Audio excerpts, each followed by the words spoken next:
Sudah beda. Pancasila Soekarno, ketuhanan ada di pantat. Pancasila Piagam Jakarta, ketuhanan ada di kepala, saudara. Bagaimana Pak Rizik bisa mengatakan ini Pancasila Soekarno, ketuhanan ada di pantat, sementara ini adalah Pancasila Piagam Jakarta, ketuhanan ada di kepala. Padahal dari dua-duanya ini ada Soekarno di dalamnya. Maka dari sini menurut hemat saya tampak Pak Rizik Syihab ini ingin membuat orang bingung. Sehingga terpilah-pilah. Lalu muncullah rasa kekesalan terhadap Soekarno. Apa ini yang ingin dicapai? Assalamualaikum warahmatullahi wabarakatuh. Salam jumpa, salam sejahtera untuk Anda semua. Salam persaudaraan dari kami, Aras 9 Channel. Kembali saya menyapa Anda, saudara-saudaraku. Hari ini tanggal 1 Oktober 2024. Yang secara umum 1 Oktober dikenal dengan Hari Kesaktian Pancasila. Di mana sebelumnya 30 September terjadi gerakan beberapa puluh tahun yang lalu yang umum dikenal dengan G30S. Berkenaan dengan Pancasila mengingatkan saya kepada salah satu pernyataan Kiai Haji Marzuki Mustamar setelah beliau ditolak dalam bentuk surat edaran DPW FPI Surabaya sebagaimana yang telah kami ulas di kanal ini. Di antaranya beliau mengatakan bahwa yang mengatakan ketuhanan dalam Pancasila Soekarno ada di pantat bukanlah beliau, tetapi seseorang yang mungkin juga Anda sudah tahu. Nah, berkenaan dengan ini, bukan hanya pemilihan kata yang tidak sopan untuk mengibaratkan satu urutan dalam item-item Pancasila, melainkan ada satu hal yang tampak di sini dalam tanda petik mengaburkan substansi sejarah terkait dengan Pancasila.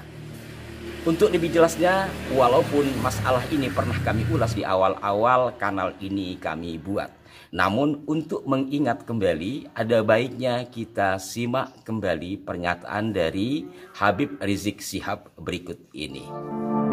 Itu Pancasila Soekarno dalam Pancasila Piagam Jakarta sama atau beda? Sama atau beda? Sudah beda. Pancasila Soekarno, ketuhanan ada di pantat. Pancasila Piagam Jakarta, ketuhanan ada di kepala, saudara. Beda tidak? Beda tidak? Mana lebih bagus? Mana lebih bagus? Pancasila Soekarno atau Piagam Jakarta? Pancasila Soekarno atau Piagam Jakarta? Piagam Jakarta, saudara. Bagaimana saudara-saudaraku sekalian? Seperti yang setelah saya katakan bahwa penggunaan istilah atau diksi pantat itu yang tidak tepat atau tidak sopan lah bagi siapapun ya untuk seorang Soekarno. Apa urgensinya menggunakan kata ketuhanan yang Maha Esa dalam Pancasila Soekarno ada di pantat. Sementara dalam Piagam Jakarta ketuhanan ada di kepala. Menurut saya peristilahan atau pemilihan kata atau diksi ini sangat tidak tepat bahkan terkesan melecehkan.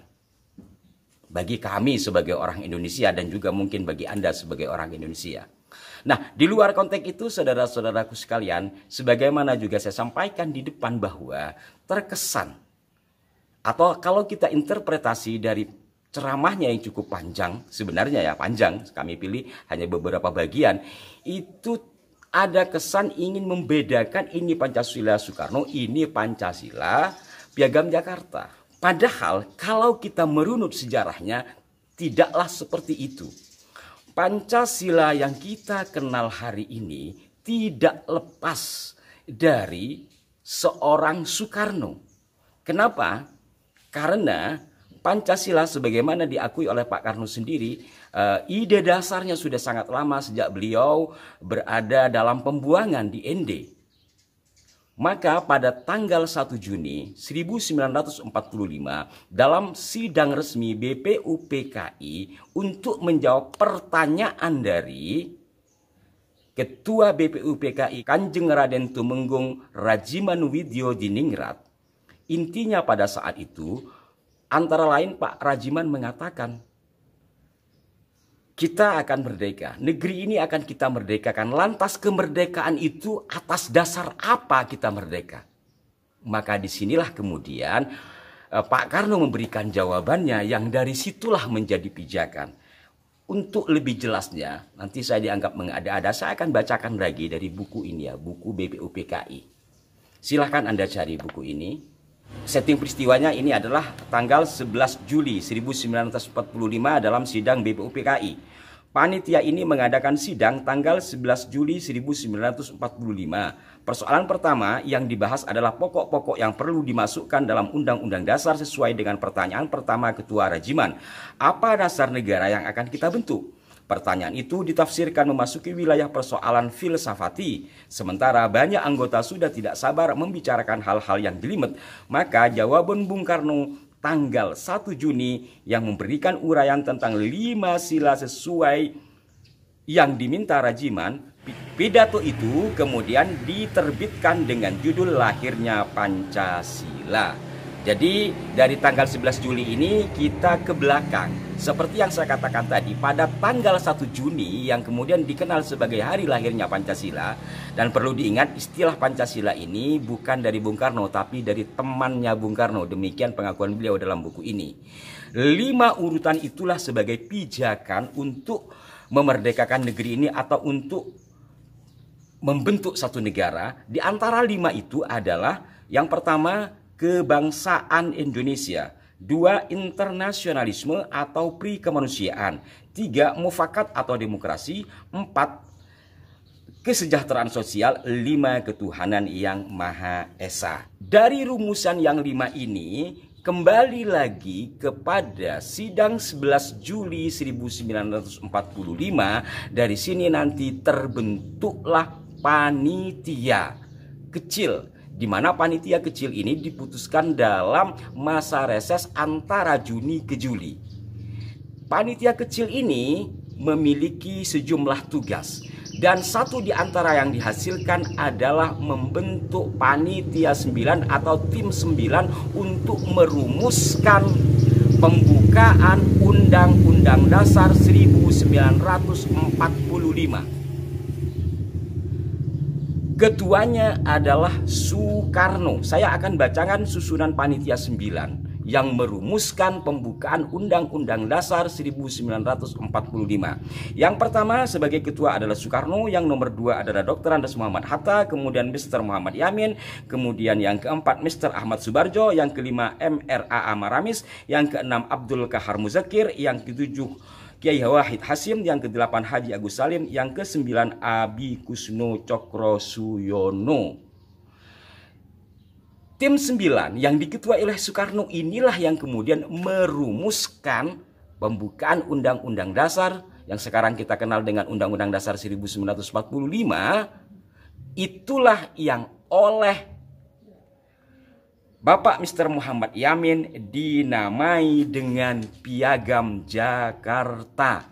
Jadi kalau ditanya Piagam Jakarta itu apa? Piagam Jakarta adalah peristilahan yang diberikan oleh Mr. Muhammad Yamin terhadap rumusan pembukaan Undang-Undang Dasar 1945. Dan di dalam rumusan pembukaan Undang-Undang Dasar 1945 itulah tertera kalimat Pancasila yang kita kenal hari ini, hanya yang berbeda pada urutan yang pertama. Kalau yang kita kenal hari ini adalah ketuhanan yang Maha Esa, pada saat itu adalah kewajiban menjalankan syariat Islam bagi pemeluk-pemeluknya. Yang ini kemudian dirubah pada tanggal 18 Agustus 1945. Nah, di sini ketuanya adalah Soekarno.